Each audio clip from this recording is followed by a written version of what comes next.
Hello and warm greetings.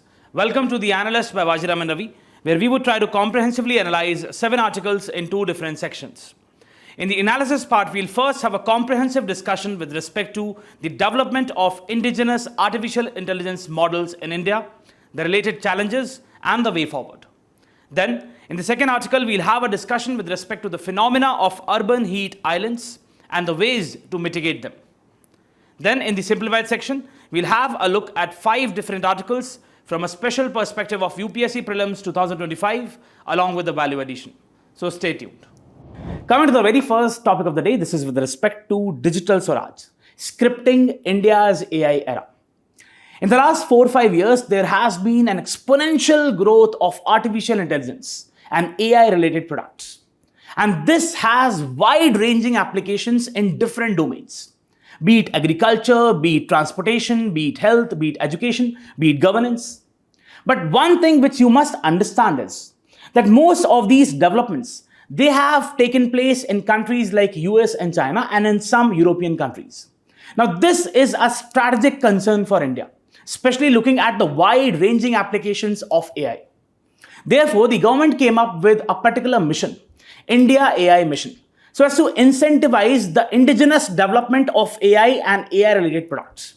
And in that particular direction, we have a particular startup in Bengaluru, which has been offered different incentives through the India AI Mission. And the startup is the Sarvam AI Server, right? So this is what you have to understand. So what we'll try to do is we'll first understand today that what is AI, what are the applications in different domains, what is this particular startup which has been offered different incentives.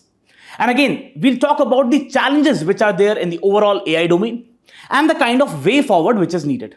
Believe me, when I look at the main syllabus, especially the GS3 component of science and technology and indigenization of technology, this topic is really very, very important, right? So let's start.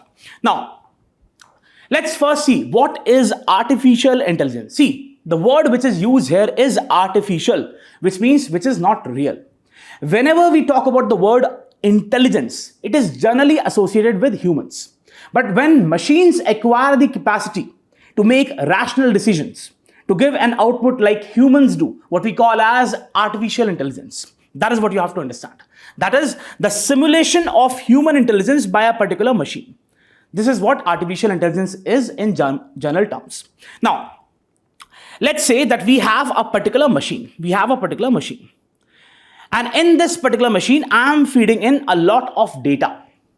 And there are certain steps which are to be followed by this particular machine, what I call as the algorithms. So it is on the basis of the algorithm on which this particular machine works. Also, there are certain computational models which are involved in the functioning of the machine. What are these computational models? See, in simple terms, what we call them as language models. So simple language models, they have applications like prediction of the word in a sentence. When these language models become very advanced and very big, what we call them as large language models, LLMs. And these LLMs, they are used in various products. For example, you must have used generative AI, ChatGPT or Gemini. So these applications are using the LLMs. Now, 2 things become important here. First is the algorithm and second is the computational model. See, understand, what is the core of artificial intelligence? It is the data. As I told you, let's say we have a particular machine and this machine is performing a series of steps, what we call as the algorithm, using certain computational models, highly advanced computational models, for example, the LLMs, and then we are feeding in data. What the machine does is, it basically reads the data, learns the data, what we call as the process of machine learning. So this process involves 2 techniques. First is machine learning. Now, what it tries to give is, on the basis of the learning, it tries to identify certain patterns. That is, what are the identical patterns in the data, right? That is what the machine learning does. There is a subcomponent of machine learning, which is deep learning. Now, what deep learning is?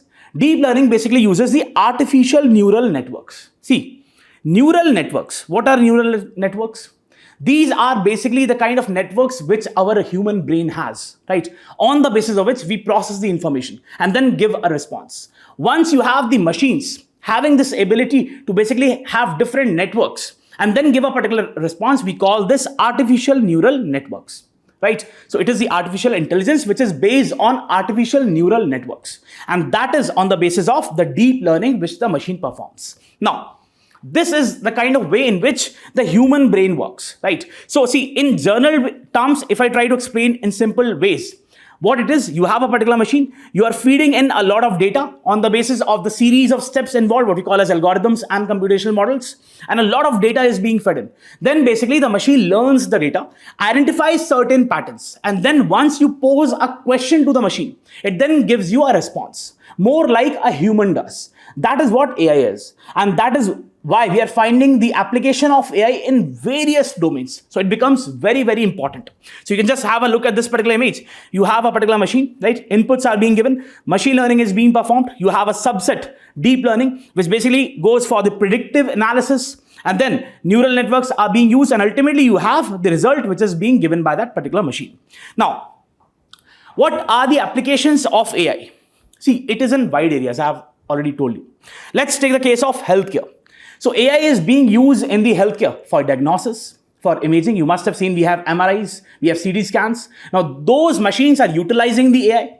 Also we have the process of drug discovery. You must have heard about it, right? So we have the IBM Watson Health, which is basically using the artificial intelligence in cancer treatment. Then we have Google's DeepMind. This particular application is using the AI with respect to finding disease in the human retina, in the eye, right? Then we have the finance. Now, what are the applications in the finance? See, we have, for example, the issues, the products like the personalized finance products. Or let's say there are issues of fraud. So this AI is being used to detect the fraud in the overall finance system, right? For example, the PayPal is using the AI for detection of these frauds. Then we have education.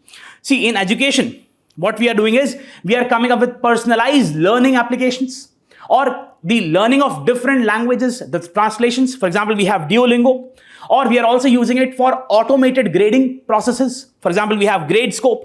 Then we have transportation, very, very important. You must have seen that we have autonomous systems, autonomous vehicles, or we have the intelligent transport systems, ITS. So there are different applications. For example, let's say the Tesla's autopilot system or Google Maps. Google Maps is using AI for real-time traffic management, right? Then we have retail and e-commerce, very, very important. You must have seen that there are different e-commerce platforms using the AI for inventory management, for supply chain management, right?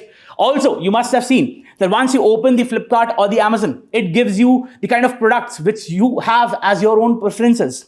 So on the basis of your likings and dislikes, you are being shown the products, right?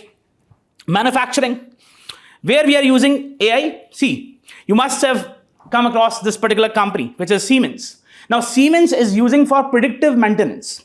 That is, what are the issues? So before the issue actually occurs, on the basis of the learnings of AI, it gives you a particular response that there is this particular malfunction in this machine, which might result into a big issue, right? Or we have Foxconn. So Foxconn is a particular company which is the largest electronics manufacturer in the world, using the AI in the supply chain, in the assembly lines, right? Then we have agriculture. In agriculture, we are basically using for predictive analysis.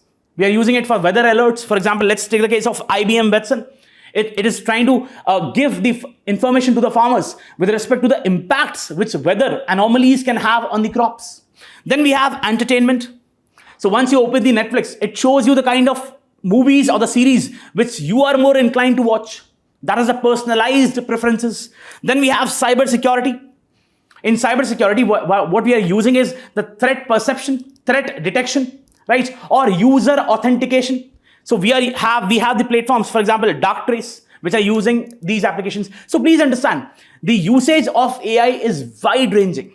It has applications in different domains. For example, in environment, for example, in space exploration, we have different rovers on, let's say, on Moon or Mars using the AI, right? So this is the kind of wide application of AI, right? Now, when I talk about the India AI mission, very, very important, probably a question can come in the prelims or even in mains. Now, what is the very objective? The very objective of India AI mission is to create a robust environment with respect to AI in the country, primarily to incentivize the indigenous development of AI and AI-related products. That is, to establish a robust AI computing infrastructure. Now, as I told you, that the most important component of any AI-based machine is the data, right? So what we must focus upon is the quality of data. And data has to be in a form which the machine can easily process. So the form is also very important, right? And develop the indigenous AI technologies. What you must understand is that in March 2024, the Union Cabinet approved this particular India mission with a total corpus of around 10,372 crores. The very objective is to enhance the computing capacity. See, when you are trying to develop a particular model, an indigenous model, what is really important is to have a proper computing capacity. And for that, you need graphic processing units. I'll explain what is GPU. See, GPUs are basically those chips, not the chips we eat, the kind of chips which are used in the electronic systems. Those chips which basically process the data. So these are high processing data analytics units. That is what you have to understand. High processing data analytics units. On the basis of the usage of GPUs, we have a very quick and efficient processing of the data. Once you have these GPUs, then it would make it easy for us to come out with better AI products. That is what the whole objective is. The whole objective of India AI mission is to basically incentivize these startups who are working in this domain and provide them these GPUs so as to enhance the computational capacity, right? And again, why? Because if they'll have these access to the GPUs, they'll be able to develop these foundational models. The very objective, see, we all know that in India, we have different languages. So what we are trying to focus is developing a particular model, a particular large language model, which is based on Indian languages, which is not based on English or some other language, which is based on Indic languages. And for that, we need to come up with those foundational models. We need to use that data in those particular language. And for that, we need high performance graphic processing units. Now, again, as I told you, that these GPUs, they are critical for building and training large scale AI models. And therefore, through this particular mission, we are focusing upon the procurement and timely delivery of these GPUs for various startups across the country. Now, again, as I told, that it is essential for computing processing, right? What are the different pillars of India AI mission? The India AI compute capacity. So as I told you, the very objective is to enhance the computing capacity. So for that, we have a one pillar which focuses upon enhancing the computing capacity with the usage of almost 10,000 GPUs. Then we have India AI Innovation Centers. So to come up with those large language models which are based on Indian languages, and come up with those foundational models which can utilize the large amount of data which we have in Indian languages, and then come up with better and more efficient products. Then we have India AI Datasets Platform. See, as I told you, that data is the most important thing. If you really want a particular machine to give the accurate response, what is really needed is that you feed in good quality data. So that for that purpose, we have the India AI Datasets Platform, which is trying to provide quality non-personal datasets. Then we have India AI Application Development Initiative. See, in a country like India, which has its own issues, there is inequality, there is poverty, there are issues with respect to the education and health.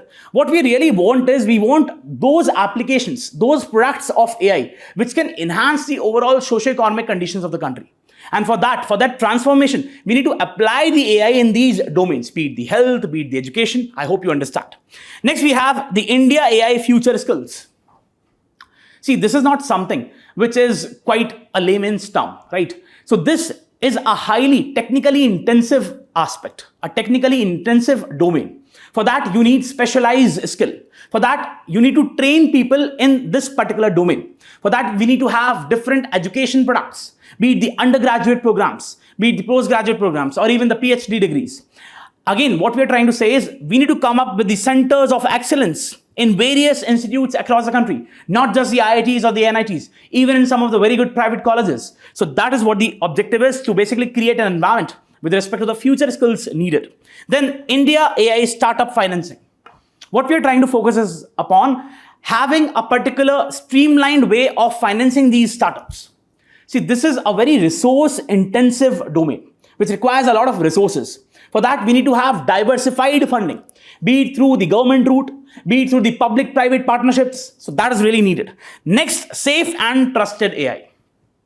I told you that these machines use data. Now, data is not infallible. That is, it has some issues. Data always has some biases. So once the data would have biases, definitely the machines would not give a proper response. So we need a safe and trusted AI. So there have to be a regulatory structure. Also in January, what we saw was that the Government of India appointed a panel, and that panel recommended that there has to be an inter-ministerial coordination committee which should basically lay down the rules, the regulatory structure with respect to the usage of AI in the country. That is what you have to understand. So these are the pillars. Now, when I look at this particular case, so this has been featured in both the Indian Express as well as the Hindu. So we have a Bangalore-based startup, which is the Sarvam AI. Now, this has been chosen out of 67 applicants. The very objective is to basically come up with indigenous artificial intelligence large language model best suited for Indian scenario, right? Next aspect is that it is through the India AI mission that this particular startup would have access to almost 4,000 graphic processing units for the next 6 months. Also, it would feature more than 70 billion parameters. Now, you would ask, what is parameters in AI? See, you must have seen different phones using the facial recognition system for the unlocking. So, imagine that once this system was being made, the facial recognition system for the unlocking, it would have used a lot of data. Billions of faces would have basically been researched. And then what probably it would have looked into is the kind of distance between the eyes, the kind of distance between one point on the face and the other. So these are the parameters. Once this machine studies different parameters, it realizes that there are certain parameters which are really important, right? So on the basis of those parameters, we have the development of different models. That is what different parameters are in the language of AI. Again, the very objective is to scale, to come up with those products which can be used for the population and bring in the required socio-economic transformation. So we have the spatial focus on the advanced reasoning, voice optimization, fluency in Indian languages, right? There are different variants. For example, we have the Sarvam Large, which is used for the reasoning and generation. Then we have Sarvam Small, which is for the real-time interactive applications. Then we have Sarvam Edge for compact on-device tasks. So what are the aims to promote? So the very first is strategic AI autonomy, so that we are not dependent on few countries around the world, be it the US or the China, right? Second is domestic innovation, so as to spur innovation in different domains so that we can use AI in various areas, be it the education or health. Next, leadership in AI for India, so that India comes up with its own products which different countries around the world can use. That is what the objective is. Now, very important, what are the challenges with respect to the AI? The very first is limited graphic processing capacity and infrastructure. The very important issue, crucial issue, is the timely procurement and availability of these GPUs. You would ask why. The first aspect is high costs of GPUs. They are prohibitively costly. There is one company which you must have heard, NVIDIA, and there is a chip by NVIDIA which is A100, which is a very important GPU. This chip, it costs almost around 12,000 to 15,000 US dollars. So this is prohibitively costly, right? So normally startups cannot basically procure this if they want thousands of these GPUs. Second aspect is that there is low availability of GPUs. That is, there are very few countries and very few companies who are basically manufacturing these GPUs around the world. So this is a very important concern. Next aspect is data access and quality. There are two issues. First is that the way in which we have the data, the form in which we have the data, that is basically not useful for the processing in the AI domain, right? So it is not in the correct form. Next aspect is that the data is inadequate. We have a country in which we use different languages, and most of the data is in those languages. So if you want to use that data, you have to come up with a particular model which can utilize that particular language. But this is not available. Next aspect is limited AI expertise and high costs. We have a shortage of skilled AI professionals. And whatever professionals we have, they basically migrate to different countries around the world. Because over there, they have better incentives as compared to India. So this is one of the very crucial issues. Next is high implementing costs. See, let's say a particular firm, a particular manufacturing firm wants to integrate AI in its whole process. But for that, it would require a lot of money. So there are issues with respect to the capital investments. Again, if you want to integrate in the whole process, be it the supply chain management, that is basically an intensive task. It involves a lot of money. It involves a lot of professionals. So this is again a barrier. Next, infrastructure deficiencies. if you really want to scale up the usage of AI in the country, what you need to have is cloud computing infrastructure. So when I talk about the cloud computing infrastructure, what I'm trying to say is that we need to have adequate data centers, big, large data centers. But the issue is that these data centers, they are not easy to be built. It requires a lot of money to build these data centers. So again, we have our own cloud computing system, Airavat, by the government, but that is not enough. Next, ethical and integrity concerns. See, as I told you, these machines use data, and the kind of data we have as of now, it is biased. There are certain issues with the data. Now, once you will feed in this particular data to the machine, it is but obvious that the machine would not give a correct 100% correct response. So there is the issue of the ethical aspect of AI also. And there can be a probable question in the ethics paper that what are the ethical dimensions with respect to the usage of AI in different domains, right? And sensitive and personal data is being used. You must have seen once you basically even install the ChatGPT, it basically asks for your user permission. People these days are creating the Ghibli images.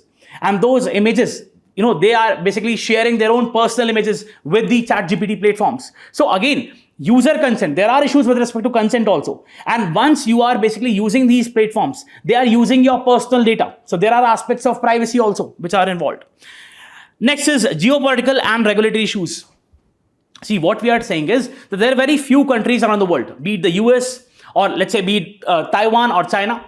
But imagine a situation where you have the Chinese conflict, the Taiwanese conflict, or let's say the US-China trade war. Definitely it would have impact on the supplies of these chips to different countries, including India. So there are geopolitical risks which are involved. And for that, we need to have the strategic autonomy. We need to have our own indigenous products. That is what we are emphasizing. Environmental concerns, very, very important. See, normally once you search on Google, and searching the same thing on GPT, it's very different. Because on Google, it requires less processing. But once you are searching that particular thing on ChatGPT, it requires a lot of processing. Therefore, subsequently, high energy usage. You must be knowing that for creating a particular image into a Ghibli style image, it requires almost an energy to the tune of charging a particular phone from 0% battery to 100%. It almost requires water to the tune of 5 liters to 50 liters. A particular single image being converted into Ghibli style. So this is the kind of intensive energy usage. And this is obviously not good for the environment. We have these data centers which consume a lot of water, primarily for the cooling purposes. So this is a very serious concern. Also, we have the International Energy Agency, which said that out of the total global electricity usage in the year 2022, almost 1.3% was used for these data centers which had the AI application. And it said that it is going to increase to almost 3% by 2026. So these are some of the very serious issues. Now, what can be the way forward with respect to the development of AI in the country? See, we already know that the government is doing enough. It is coming up with different policy initiatives, primarily the India AI mission. But what can be the other alternatives, right? Other options. The very first is incentivize the hardware manufacturing. As I told you, that the kind of GPUs which are to be used in the AI development, the large language model development, they are prohibitively expensive. So we need to incentivize the manufacturing of these hardwares. We already have schemes, for example, the production linked incentive schemes for electronics or for smartphones and other areas. But what we are trying to say is let's expand the PLI for other domains also, be it the quantum computers, be it the hardware used for the data centers. That really can help different startups across the country and stimulate the growth in this particular domain. Next is startup support. Primarily, we have these startups, right, who are coming up with these products, and they are in no way able to compete with the big players like Google or OpenAI. So you need to incentivize these startups, come up with different accelerators or incubators, provide them the finances which are really needed, right? That is boost their overall activity. Next, mentorship. For example, we can basically help these startups to different mentors, those people who have already scaled up by coming up with the different AI products. Those people can basically mentor these young startups. Also, we have the T-Hub of Telangana, which provides the adequate finances, which helps these startups with different incubation capacities.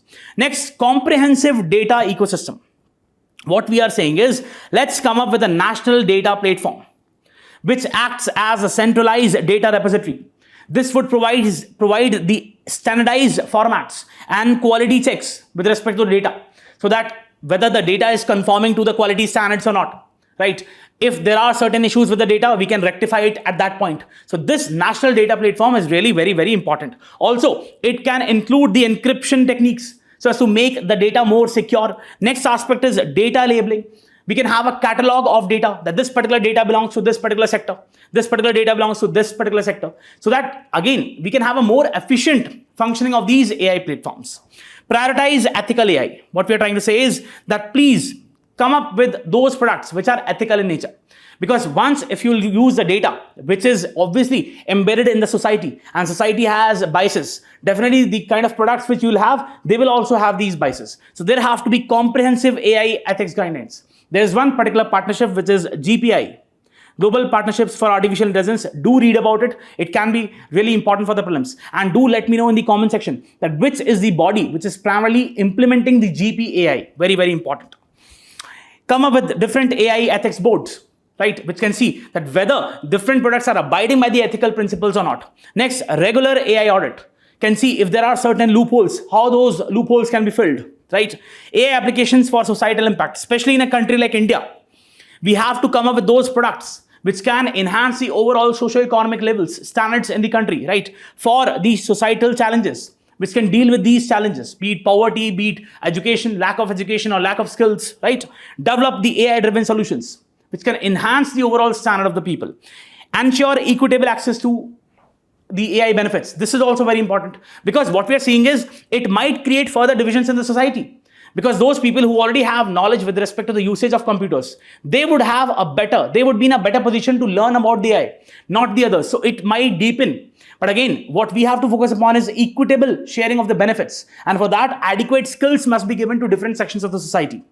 Next, promote sustainable AI. Investing in energy efficient AI development, AI algorithm, which require less energy. And again, we can set up these renewable energy plants, which basically supply energy to these data centers, because these data centers, they consume a lot of electricity, a lot of water. So it has to be a sustainable way for dealing with these data centers, right? And creating AI powered solutions for resource optimization, for resource management. Next, talent gap. We already know that we do not have the adequate number of people who are experts in the AI. So we need to basically fill this particular gap. How? Through internships, through research projects in different colleges. There can be a sort of a transfer of students from one college to the other for more collaborative, for more interactive learning, right? And faculty exchange. Maybe you can provide some incentives to those professors who are in some of the most elite institutes around the world, and they can come to India and then share the knowledge. Very, very important. Incentivize, have better salaries. Very, very important. If you're not going to give money, nobody is going to work for you. So again, what you have to do is you have to basically provide them incentives in the form of better salaries. What we are trying to say is that AI is the future. It's the most important integral part of the Industrial Revolution 4.0. And for that, there are certain issues. Definitely, there are issues with respect to different challenges with respect to the procurement of these GPUs. Adequate capacity is not there. We cannot use the data sets because they're not in the correct form. But again, the government is doing already enough. What we have to focus upon is making sure that different startups, they are incentivized, they are provided the subsidies so that they can scale up their products. That's the first thing. Next, make sure the kind of benefits which we get out of the AI, they are more equitable in nature, right? Every section of the society can bear the fruits of the development of AI. Next, the biases in the data should not affect the results which these machines are providing. So these are some of the areas, and this is the kind of way forward which is really needed. So we can work in that particular direction. Let's have a mains practice question. Discuss the objectives and potential benefits of the India AI mission in driving the technological innovation and digital transformation in India. Highlight the challenges associated with its implementation and suggest measures to address them. Look, we have tried to discuss this particular aspect, AI, in the most comprehensive manner. Do try to write a particular answer on this question, and so that you can assess that what is the level of understanding which you have reached. And yes, if you're liking the initiative, do not forget to press the like button, and do let us know through the comments. Let's go to the next topic. Coming to the next topic, this is with respect to boiling cities, urban heat island effect. As the temperature is soaring, as it is increasing, we are witnessing heat wave-like conditions across different regions in the country. But in addition, we are also witnessing one more phenomena, which is the urban heat island effect. That is, there are certain urban spaces which have on an average a higher temperature when compared to the adjoining open spaces or rural areas, to the tune of almost 3 to 5 degrees. This is what we call as the urban heat island effect, and it has consequences especially on the human health. Now we'll see what this particular effect is all about, what are the causes, and how we can basically mitigate this particular effect. Now this forms a very, very important part of GS1 and 3, especially with respect to climate change. Now, what are these urban heat islands? See, if I talk about the phenomena, what you must understand is that this is a local and temporary phenomena, where what you see is, especially in the urban settings, especially in the urban areas, they experience a higher heat load than the surrounding area. Therefore, the temperatures in the urban settings, in the urban areas, is relatively more than that of the adjoining areas. What are the reasons? See, we all know that we have concrete settings in the urban areas. We have the surface which is impermeable. We have the roads made up of asphalt. And we have these infrastructure which is mostly grey and black. This primarily absorbs the heat, right?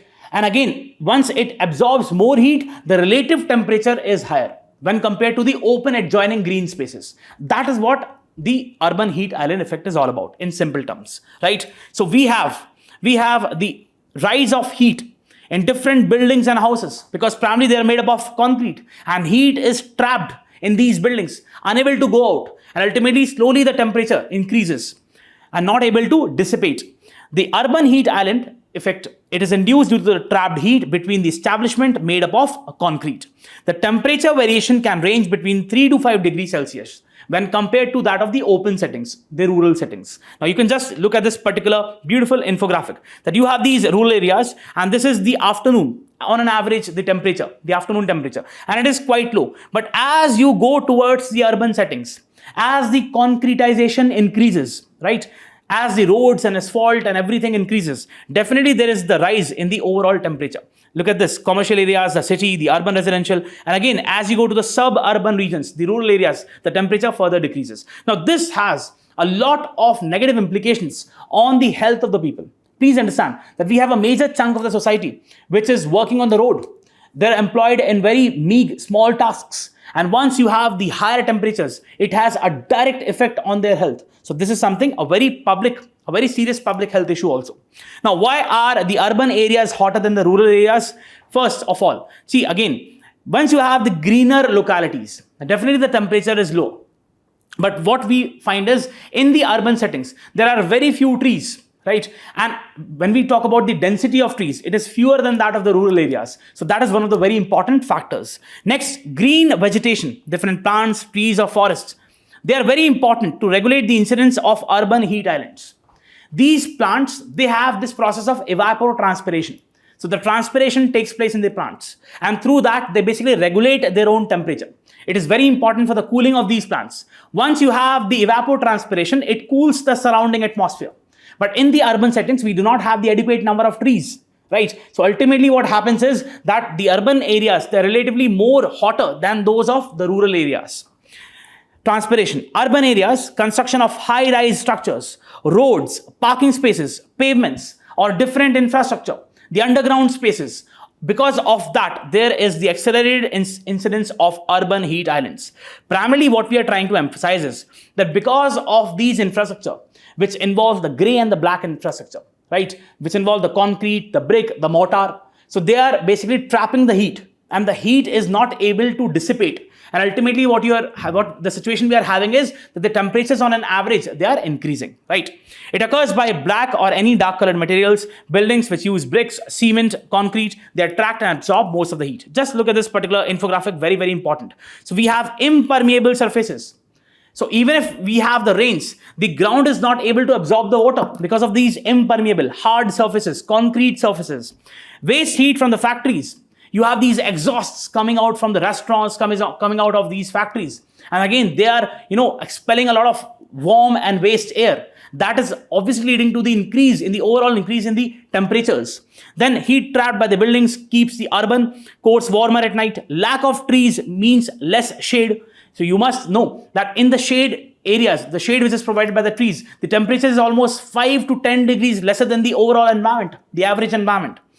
Dark rooftops retain heat. So most of the rooftops which we have, they are dark colored and they retain that particular heat. Dark roads and asphalt parking lots. So this is the kind of rise in the temperature which we are witnessing in the urban settings. What are the main causes? Already discussed. Manifold increase in the construction activities. We are witnessing an exponential growth in the urbanization. Different buildings are being made. Open areas, the parks are being converted. The forests are being converted into the urbanized spaces.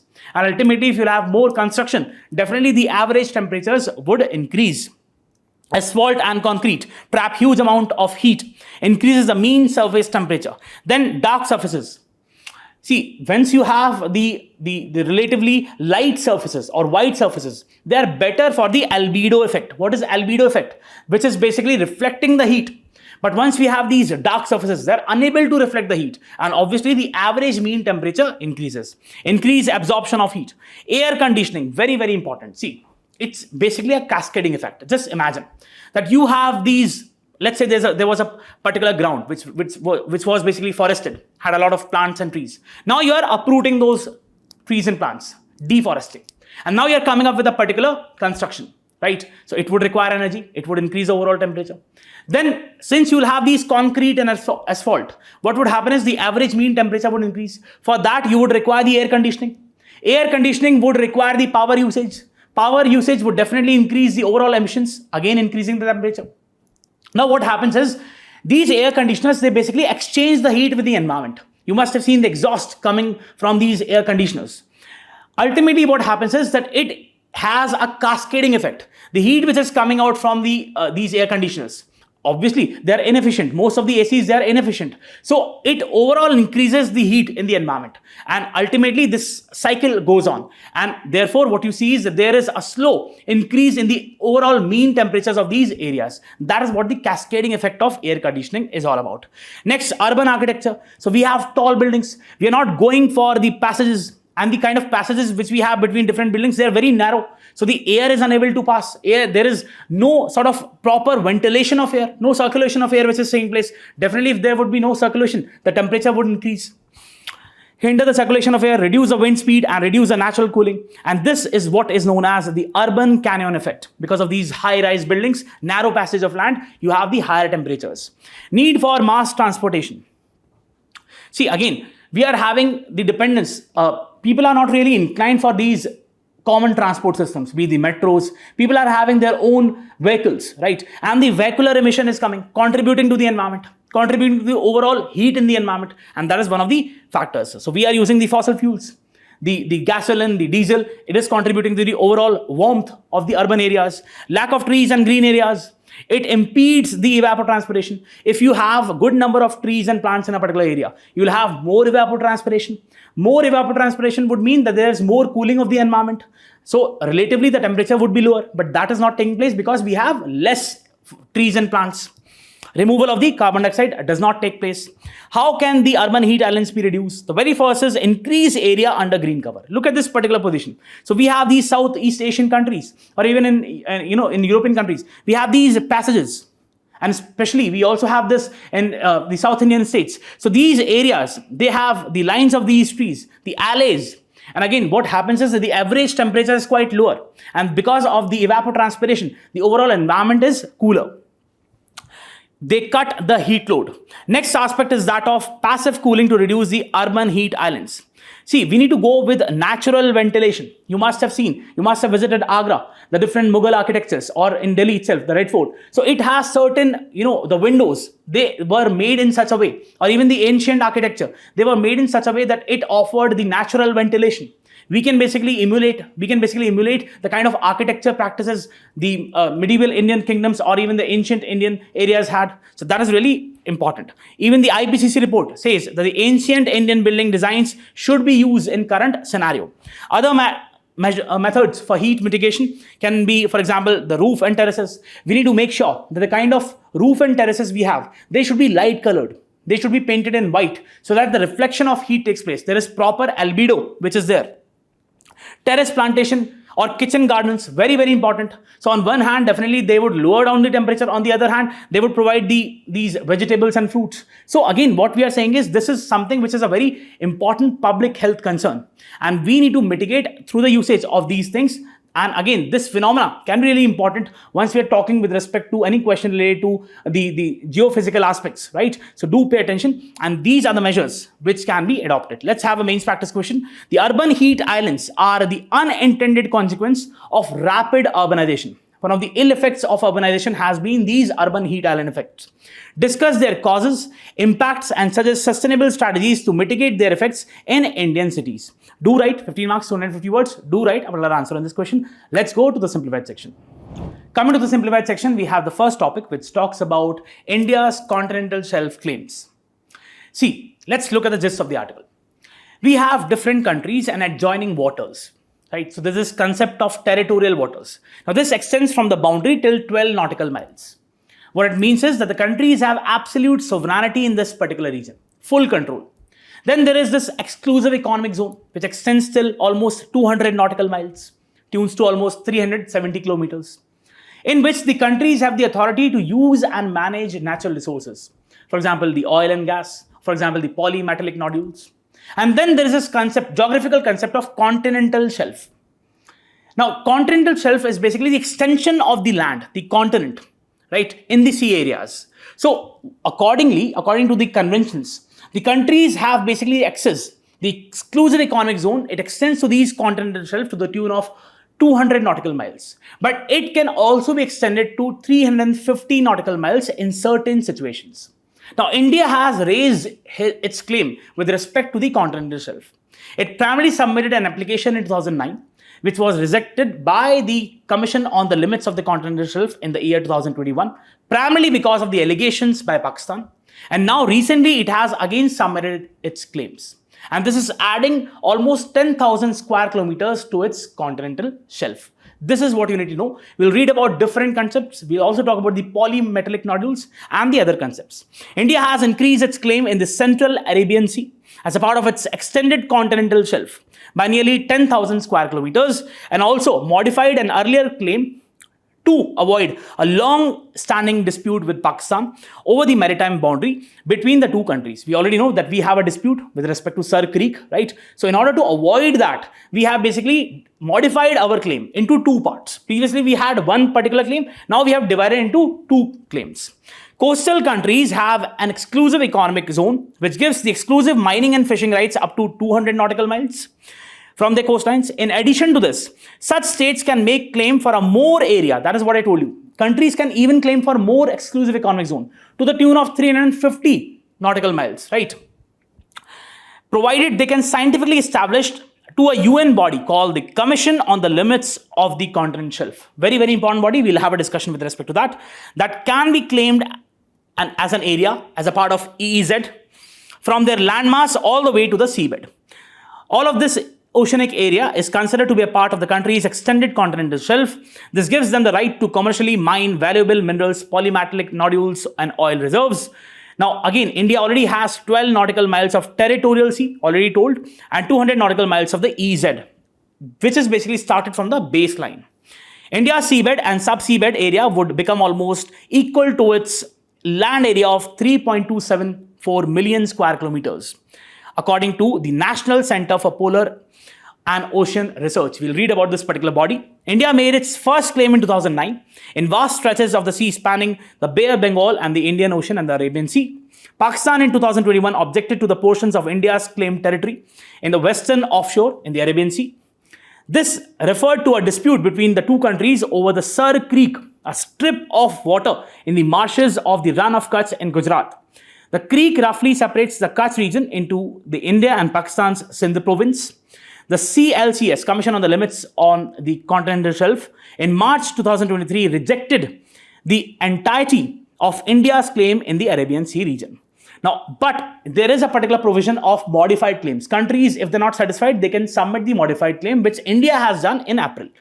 So in its response on April 3, India splits its original claim. So we had one particular claim. Now we have split it into two domains, into two partial ones, to ensure that India's claim in the Central Arabian Sea is not affected.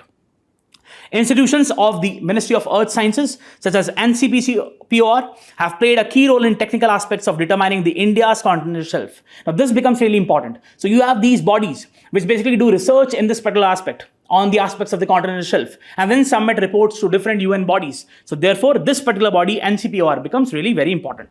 Some parts of India's continental shelf claim in the Arabian Sea overlap with that of Oman also, but we do not have a dispute with Oman, right? The agreement in place since 2010 that while the continental shelf between them is yet to be determined, it is not under dispute. Look at this particular infographic, very, very important.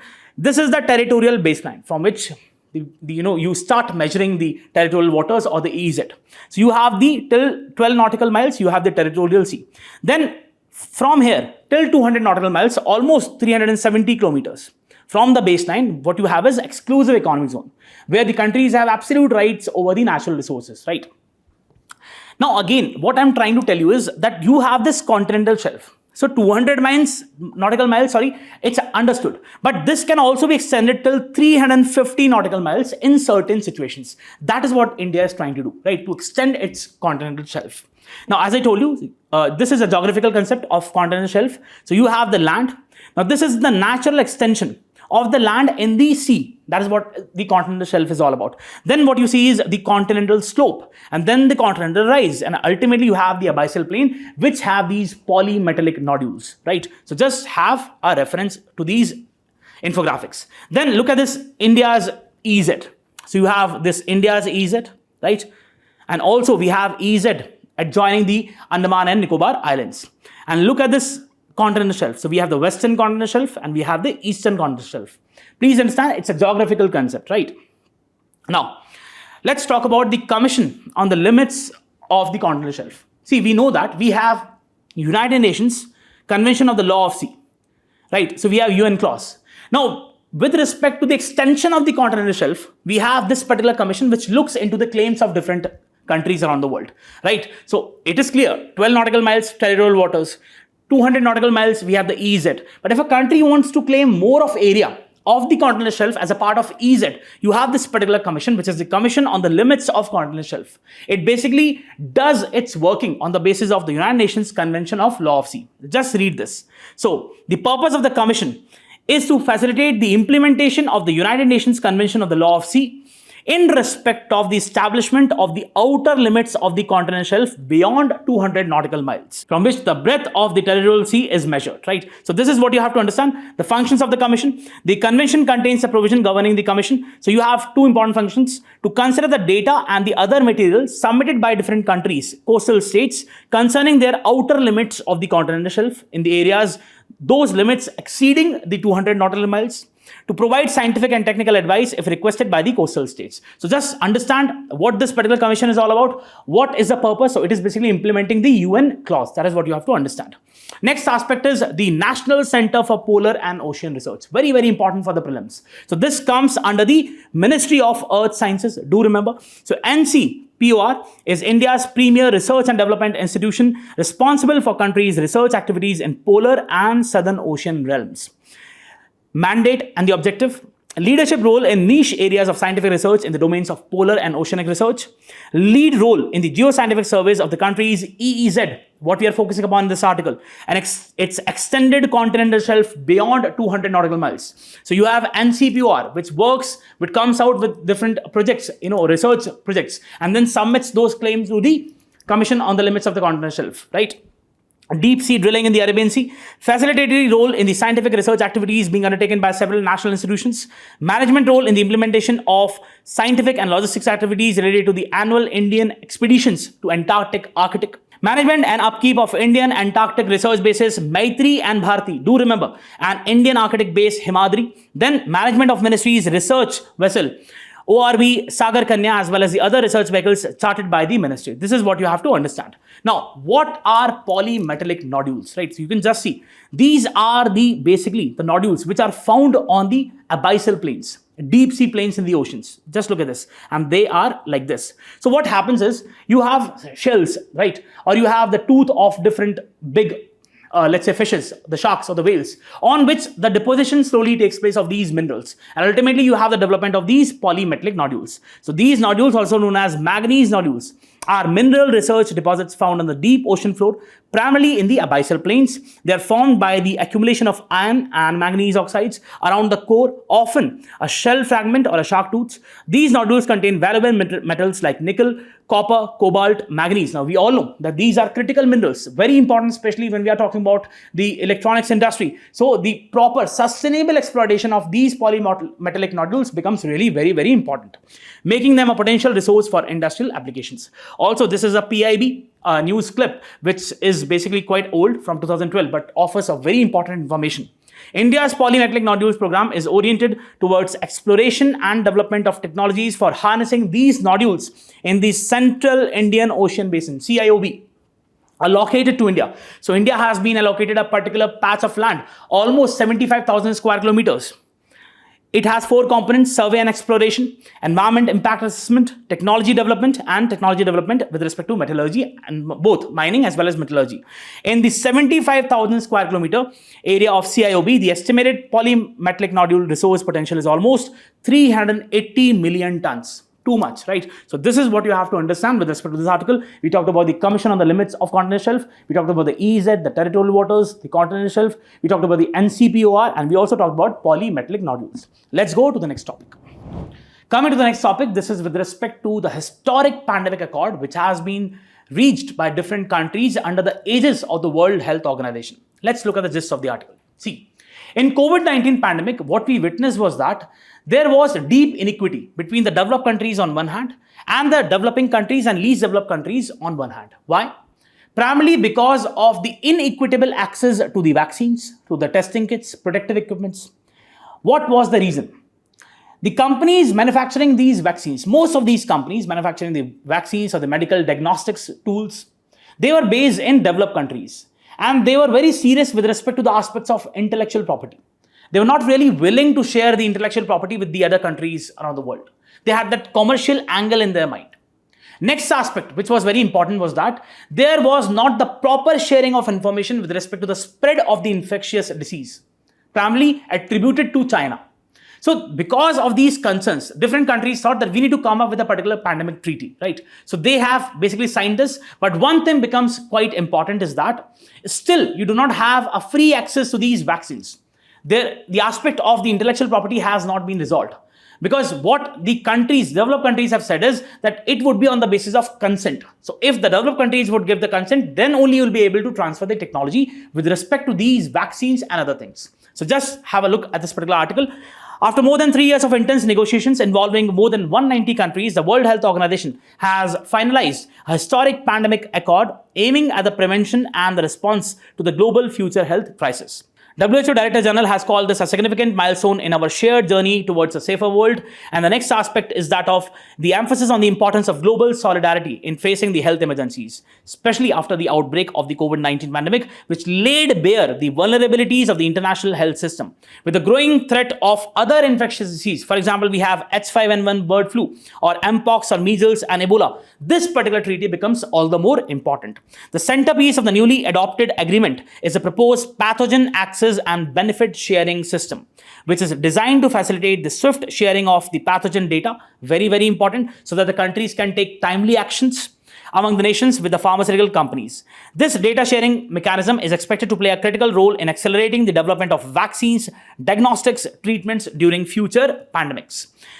And again, what you have to understand, it also includes provisions to ensure the fair and equitable access to pandemic-related health products, particularly for the low and middle income countries. So it has primarily 2 components. First is the quick and sharing of the information, right? So that the countries and different companies have the proper information with respect to the spread of a disease. Second, the benefits should be equitable. Benefits with respect to different vaccines and other diagnostic tools. The COVID-19 crisis had seen wealthier nations securing the vast supplies of vaccines, testing kits and protective equipments, while many poorer countries struggled with the shortages and delays. The New Deal guidelines aimed at preventing such inequalities. Technology transfer was the most debated aspect. Countries with powerful pharmaceutical industries, they resisted this particular aspect because they had concerns with respect to intellectual property rights. They value intellectual property rights too much. And they want that if you are basically transferring this technology, it has to be commercialized. Adequate returns must be given to these companies, right, who are basically putting a lot of effort with respect to the research and development, R&D of these vaccines. Any technology transfer must be mutually agreed, a clause designed to balance the needs of global equity with the business realities. What gaps did the pandemic expose? Expose serious gaps in the world ability to mount a coordinated response to global health emergencies. And these gaps include the fragmented and delayed data sharing, unequal access to vaccines and other medical tools, lack of standardized protocols, and limited international accountability. So in order to basically come up with a cure of these loopholes, we are having this global pandemic treaty. Often hoarding resources or closing the borders in panic. Different countries, they just hoarded vaccines and other things, and they closed their borders. So it was really difficult for many people around the world. Although initiatives like COVAX attempted to create a more equitable access to vaccines, they were hampered by the underfunding, supply chain challenges, and a lack of global cooperation. What were the key challenges? Article 11 of the agreement, which talks about the transfer of pandemic-related technologies. Now, this became a major source of concern, as I've already told you, because developed countries lay emphasis on the intellectual property, commercialization of those intellectual property, and they say that transfer should not be, without any return. So they want proper commercial returns for that. On the other hand, we have the least developed and the low developing countries. They want the proper transfer of technology so that it can be made more equitable in nature. Low and middle income countries argue that equitable access to life-saving innovations like vaccines, antivirals, diagnostics could not be guaranteed unless there was a mechanism for sharing intellectual property and manufacturing know-how. Give us the knowledge first, right? How to manufacture, because without that, we won't be able to basically deal with these diseases. Nations with large pharmaceutical industries, particularly in the Europe, oppose any language that would basically make such transfers obligatory. They contended that mandatory provisions could undermine the financial incentives needed for the rapid pharmaceutical innovation. And this is also important, because companies need to be given some incentives, right? They would not innovate if they won't be getting the money. So they need to have certain incentive that is best available in form of commercialization, right? And so that they are in a better position to work upon the intellectual property innovation. The compromise to allow mutually agreed transfer reflects a diplomatic middle ground. Will it shape global cooperation? Strong emphasis has been laid on equity, and this reflects a broader commitment to fairness in access, especially for the countries that often bear the brunt of health crisis without the resources. The agreement acknowledges that the pandemic preparedness is not just about stockpiling the vaccines or hospital beds. It's about establishing a framework for transparency, trust, and timely action. This is very, very important, right? For low-income countries, the agreement promises capacity building and international support to strengthen the health infrastructure and logistics. Although equity is central to the agreement's language, its realization will depend heavily upon the political will. Because, what really matters is how country basically accept. So if they sign it, they'll have to implement, they'll have to come up with their own legislations and make sure that they abide by the principles of equity.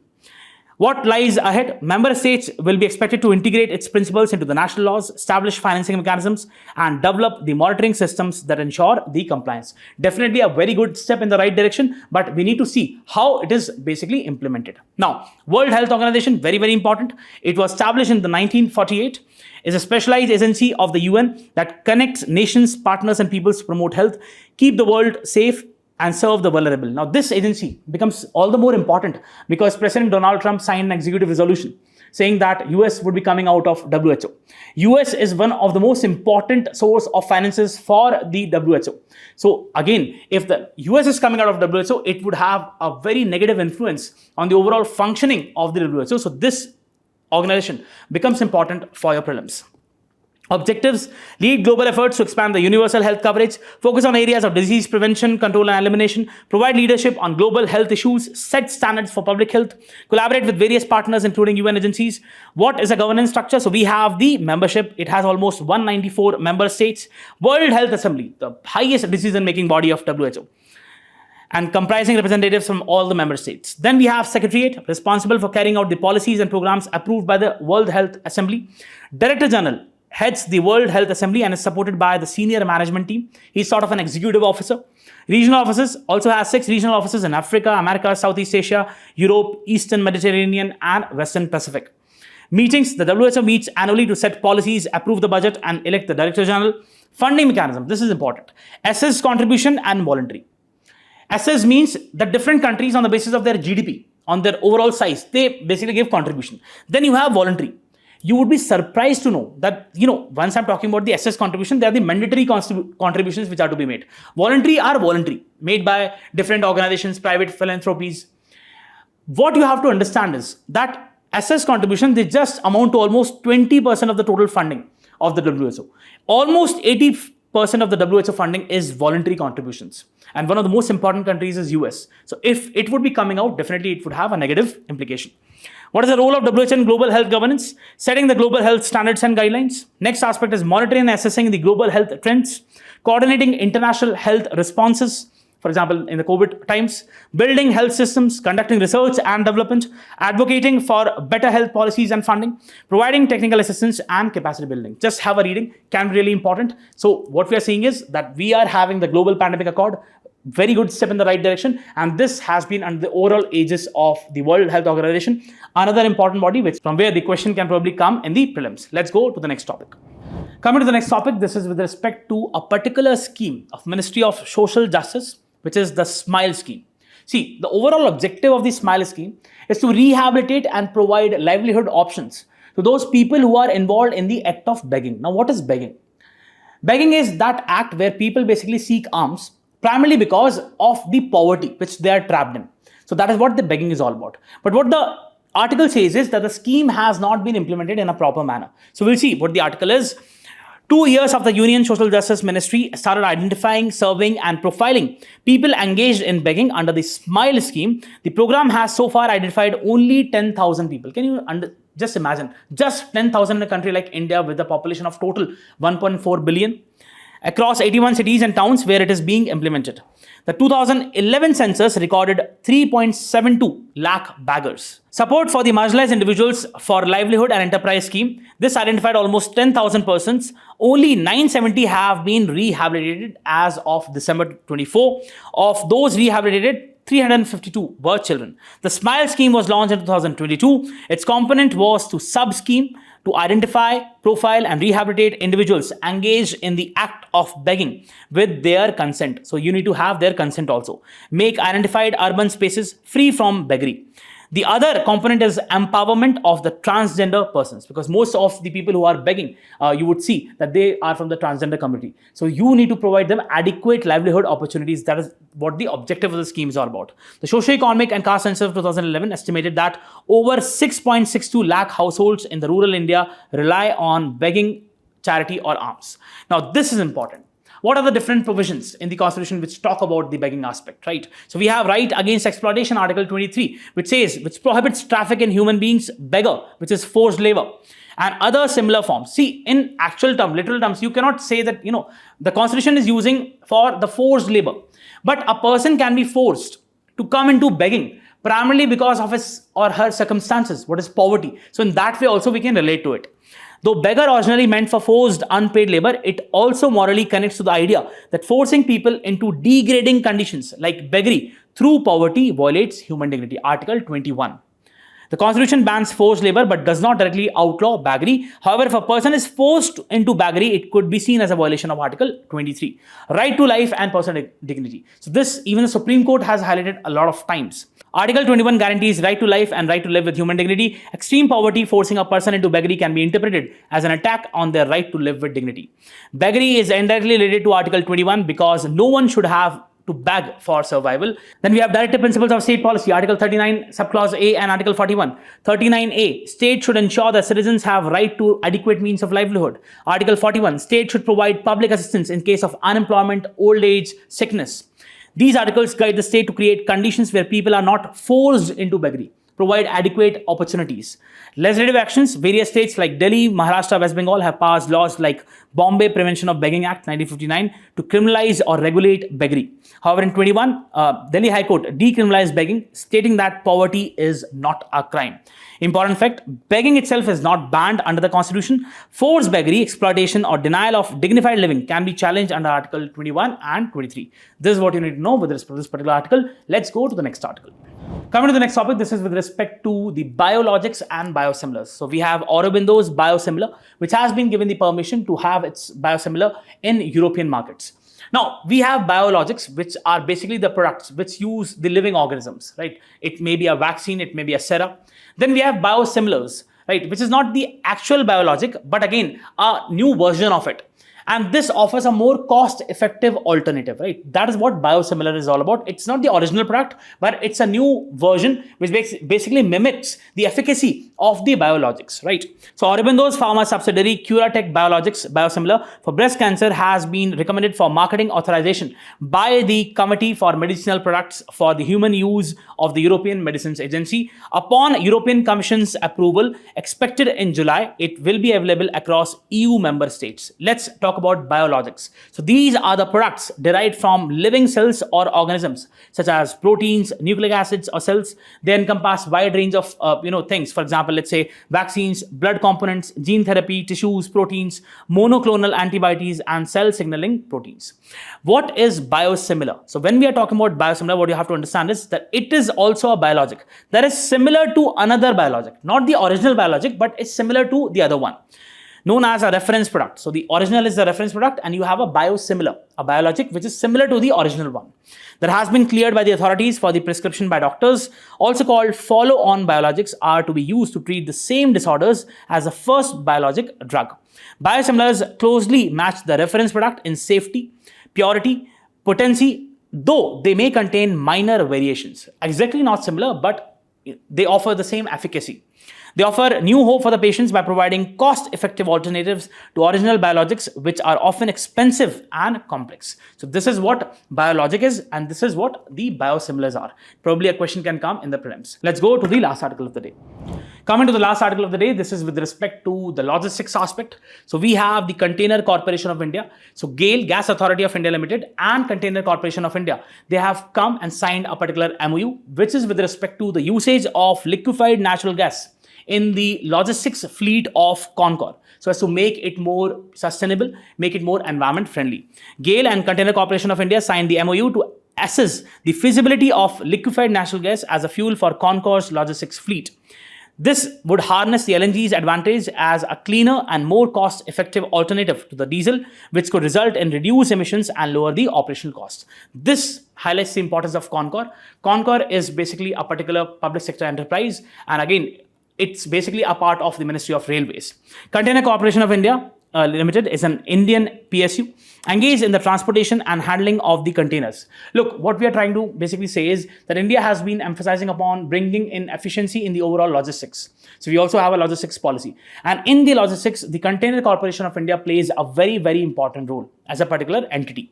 Largest network of 66 inland container depots and container freight stations. Very, very important. So inland container depots are also known as dry ports. Dry ports, right? Again, as I already told, Ministry of Railways, CONCOR operates three core businesses. The first is cargo carrier, terminal operator, operates the terminals with respect to the logistics, warehouse operators, and multi-modal logistics park operation. Given India's size, rail transport is often a cheaper option for all cargo over medium and long distances, especially if the cost of intermodal transfers can be reduced, and also to make it more sustainable, right? So rail transport is more sustainable, requires lesser energy with respect to the transport. So therefore, we have the GAIL looking for the options to integrate the LNG usage in the fleet of CONCOR. That's it for today. I hope you really enjoyed the session. If you did, do let us know through your likes and comments. All the very best. Thank you.